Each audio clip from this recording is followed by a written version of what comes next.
እሺ ሰላም ተማሪዎች እንግዲህ ቻፕተር 6 ፍሬሽማን ኮርስ ሂስትሪ በሪቫይዝድ ሞጁል ማለትም በአዲሱ ሞጁል እያየን ነበረ። ያው ብዙዎች ይስሩ ስላሉ ነው። ዛሬ ደግሞ የምናየው ፓርት ሰባተኛው ፓርት ባትል ኦፍ አድዋ from the first Italo-Ethiopian war።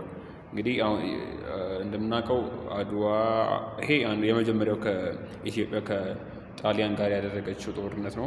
ሁለተኛው ሌላኛው ጦርነት አለ። እሱን በሌላኛው ቪዲዮ ማየት ትችላላችሁ። ግን ዛሬ የምናየው ባትል ኦፍ አድዋ ለመጀመሪያ ጊዜ ኢትዮጵያ ከጣሊያን ጋር ያደረገችውን ጦርነት ከኔ ጋር አብረን እናያለን ማለት ነው። ሌትስ ጌት ኢት።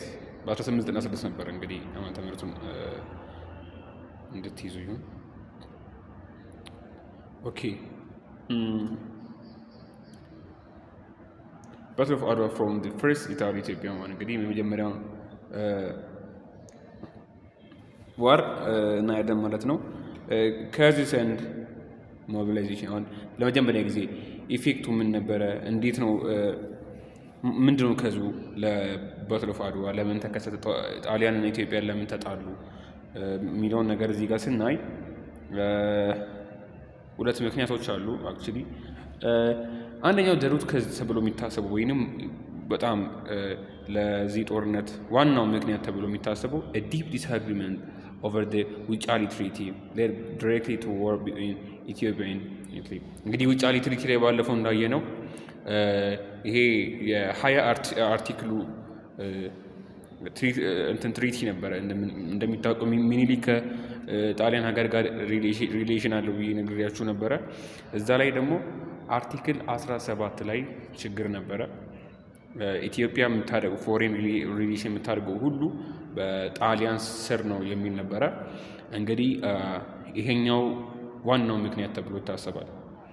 ሌላኛው የጣሊያን አግሬሽን ወይንም ጣሊያን በጣም አልሰማም ያለችበት ቦታ አለ ማለት በቃ አግሬሲቭ ሆነች።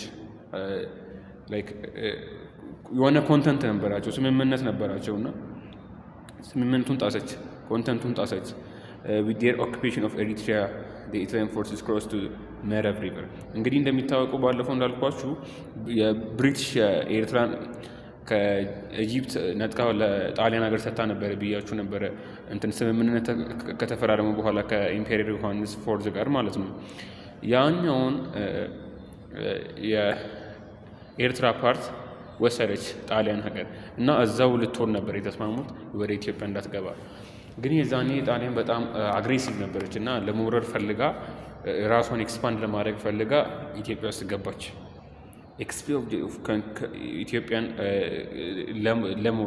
ለመውረድ ካንክር ለማድረግ መረብ ሪቨርን ከኤርትራ ማለት ነው መረብ ሪቨርን ጥሳ ወደ ኢትዮጵያ ገባች ማለት ነው። ማን? ጣሊያን። እዛ ሪስፖንስ ነበሩ፣ ራሱን የቻለ ሪስፖንስ ነበር። ኢምፔሪየር ሚኒሊክ ኢሹድ ፕሮክላሜሽን ፎር ጀነራል ሞቢላይዜሽን። እንግዲህ መታችኋል እንዲህ ብሎ ሚኒሊክ ቀድም ተስማምቶ ነበረ፣ ከእነሱ ጋር ወዳጅ ነበረ። እዚች ጋር አልሰማም አለ፣ ሀገሬን አላስወረድም ብሎ ሞቢላይዜሽን ማካሄድ ጀመረ ማለት ነው። ሰክሰስፉሊ ጋዘሪንግ አን አርሚ ኦፍ አባውት 100,000 ትሩፕስ ኦፍ ዋራኢሉ ኢን ሳውዝ።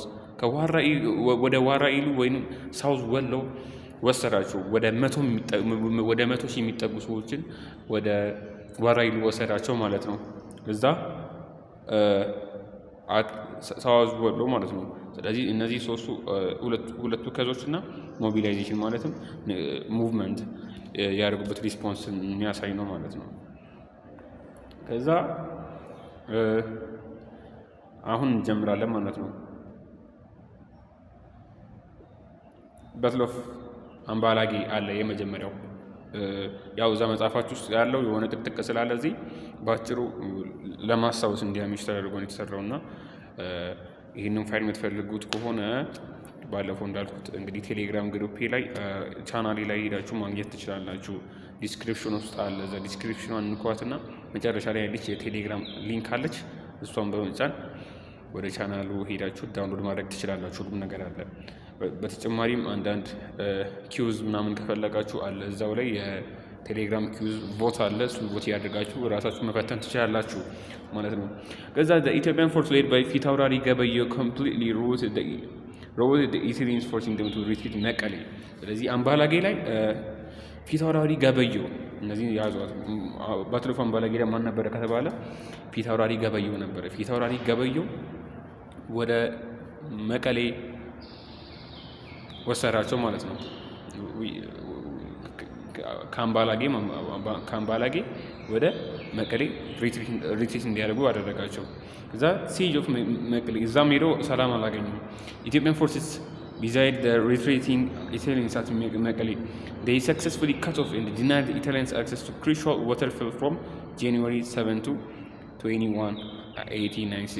እንግዲህ ወደዛ ከሄዱ በኋላ አሰቃዩዋቸው። እዛ መቀሌ ውስጥ ምን አደረጉ ከተባለ ኢትዮጵያውያን ምን አደረጓቸው? ውሃ እንዳይጠጡ ተገደዱ ማለት ነው። አክሰስ ቱ ክሩሻል ዋተር ዌል የሆነች ውሃ እንትን ነበረው የውሃ ገንዳ ነበረ በዛን ሰዓት እና ደግሞ የሰው ልጅ ሳይጠጣ መኖር አይችልም። እዛ ውሃ ያለው እሱ ነበር የበዛን ሰዓት እና ወደዛ ሲመጡ ያጠቋቸው ነበር እና ሰዎቹ ውሃ መውሰድ አልቻሉም። እዛ በጣም በረሃብ በጥማት ተቸገሩ ማለት ነው። እንግዲህ ይህንን ስናይ ዋተር ስትራቴጂ ነው የሚባል ይሄ ከማን የመጣው ሀሳቡ ካላችሁ ሃይሊ ኢፌክቲቭ ሲጅ ታክቲክ ዋዝ ዲቨሎፕድ ባይ ኢምፕሬስ ጣይቱ። እንግዲህ ይህንን ሀሳብ ያመጣችው ኢምፕሬስ ጣይቱ ነበረች በዛን ሰዓት። ፎሎዊንግ ሰብስቲኩዌት ኔጎሽዬሽንስ ዘ ቢዚ ኢታሊያን ትሩፕስ ዌር ሴት ፍሪ ቱ ሪጆይን ዴር ኮምፓትሪዮትስ። እንግዲህ በጣም ሞት ነው እኮ ተሰቃየን ብለው ምናምን ሲጮው የሆነ ኔጎሽዬሽን ፈጠሩና ስምምነት ተፈጠረና ከዛ እንዲወጡና የራሳቸውን ካምፕ ሪጆይን እንዲያደርጉ ተፈቀደላቸው ማለት ነው። እና ይሄንን ይመስላል ባጭሩ ባትል ኦፍ አድዋ። የመጀመሪያው ብዙ እንትን አልነበረበት፣ ሁለተኛው ላይ ነው በጣም ብዙ ነገር ያለበት እና ይሄንን ይመስላል ማለት ነው። ሶ ባትል ኦፍ አድዋ ስናይ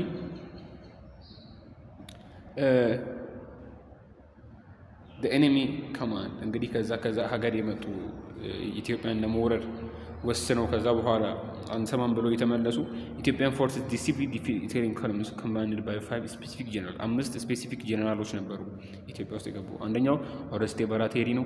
ሁለተኛው ጀነራል ቪቶሪዮ ዳቦርሚዳ፣ ጉሲፔ አልሞንድ፣ ማቴዎ አልበርቶኒ እና ኤሌና። እነዚህ አምስቱን ያዟቸው። ፈተና ላይ ምናልባት ማቺንግ ላይ ሊመጣ ስለሚችል ያዟቸው። እነዚህ ነበሩ ወደ ጦርነት የገቡት ጀነራሎች። ካዡዋሊቲስ ኤንድ ሉዝስ ምን ነበረ የተፈጠረው ስናይ የኢጣሊያን ጣሊያን ሉዝ ያደረገችው ሰዎች about 80,000 Italian soldiers were killed, 500 were wounded and 3,000 were captured. እንግዲህ 8 የጣሊያን ወታደሮች ሞቱ። ወደ 8,000 የጣሊያን ወታደሮች ሞቱ። የ1,500 የሚያክሉ ሰዎች ቆሰሉ። 3,000 የሚያክሉ ደግሞ ካፕቸር ተደረጉ ወይንም ታሰሩ ማለት ነው። ወደ እኛ ስንመጣ ደግሞ ቢትዊን 4,000 and 6,000 ከ4,000 እስከ 6,000 የሚጠጉ ሰዎች ከኢትዮጵያ ሞተዋል ዱሪንግ በትል ማለት ነው። ይህንም ያዙት ይጠቅማቸዋል። እና ኢሚዲየት ፖለቲካል አፍተርማዝ ምን ተፈጠረ ሲባል አንደኛው ነገር ምንድነው? ትሪቲ ኦፍ አዲስ አበባ ላይ የሆነ ትሪቲ ተፈራረሙ። ሳይንድ ኢን ኦክቶበር 26 1896 ዲስ ትሪቲ legally forced Italy to officially recognize the absolute independence of Ethiopia። እና በዚህ ትሪቲ አዲስ አበባ ውስጥ በተደረገው ትሪቲ ኢትዮጵያ ኢንዲፔንደንት ነች፣ ራሷን የቻለች ሀገር ነች፣ በሌላ ሀገር አትገዛም፣ ራሷን ችላ የምትቆም ሀገር ነች ብለው ትሪቲ ፈጸሙ። ከአሁን በኋላ ጣሊያን ወደ ኢትዮጵያ እንዳትገባ ማለት ነው። ግሎባል ሪኮግኒሽን ነበረ በዛን ሰዓት። ፎሎዊንግ ትሪቲ ያንን ትሪቲ ከፈረሙ በኋላ a number of other global powers also formed recognize the independence of Ethiopia። ስለዚህ አሁን ብዙ የውጭ ሀገራት ግሎባሊ ማለት ነው በዓለም አቀፍ ደረጃ ሪኮግናይዝ ተደረገች ኢትዮጵያ ራሷን የቻለች ሀገር ነች ተብሎ ማለት ነው። ሌላኛው ደግሞ ብሮድ ሂስቶሪካል ከሂስትሪም ባለፈ እና ግሎባል ሲግኒፊካንስ ነው ሲባል ሬስ ኤንድ ኔሽናል ፕራይድ ነበር። በዛን ሰዓት በቃ አፍሪካ ውስጥ ብዙ ሀገራት በቀኝ ግዛት ነበሩና ኢትዮጵያ ጀመረች ወይ ለመጀመሪያ ጊዜ ማለት the battle of Adwa became an enduring source of pride not just for Ethiopians but also for Africans and the black race in general።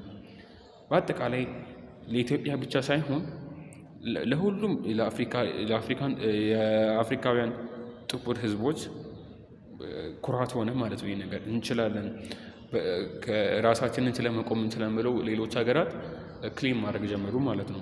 አንቲ ኮሎኒያል ኢንስፓይሬሽን ዋናው ይሄ ነው። በቃ ሁሉም ከአሁን በኋላ ኮሎኒያሊዝም አይሆንም በሀገራችን እያሉ the history victory of black people over white colonizers served as a massive inspiration for Africans across the continent to fight back against colonial እና ይሄ በጣም ኢንስፓየር ያደረጋቸው ማለት ነው።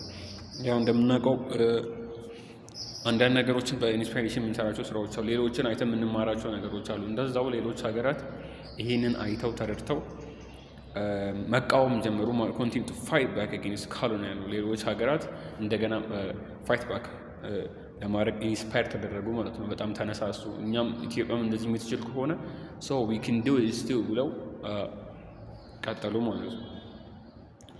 ባትል ኦፍ አድዋ the immediate political aftermath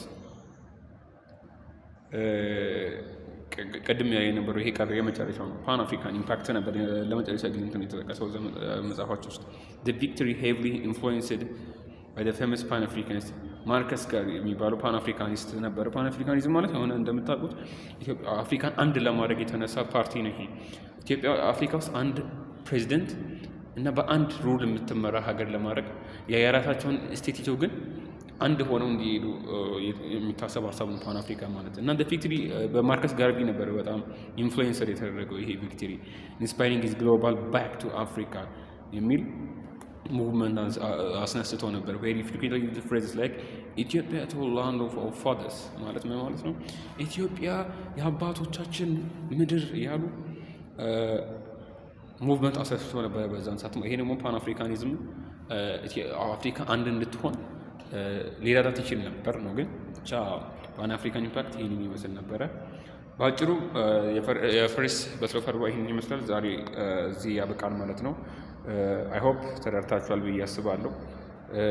ጥያቄ ወር ደግሞ እንዴት ልቀጥል የሆነ ሀሳብ ካላችሁ ኮሜንት ላይ ጻፉ። ቪዲዮ ከተመቻችሁ ብቻ ላይክ አድርጉት። እንደን ደግሞ ሰብስክራይብ ካላደረክ እንዴ ምን ይያርኩስ እንዴ ሰብስክራይብ አድርግ አባቴ እስከደ ነው። ብቻ ግን ሰብስክራይብ አድርጉ። በቃ ጨርሰናል። ፓርት 8 ላይ እንመጣበታለን በሰከንድ ወር። ከዛ ቻፕተር 6ን እንጨርሳለን ማለት ነው። ብቻ ላይክ፣ ሼር፣ ኮሜንት ማድረግ እንዳትረሱ እንድቀጥል ከፈለጋችሁ። ይመቻችሁ።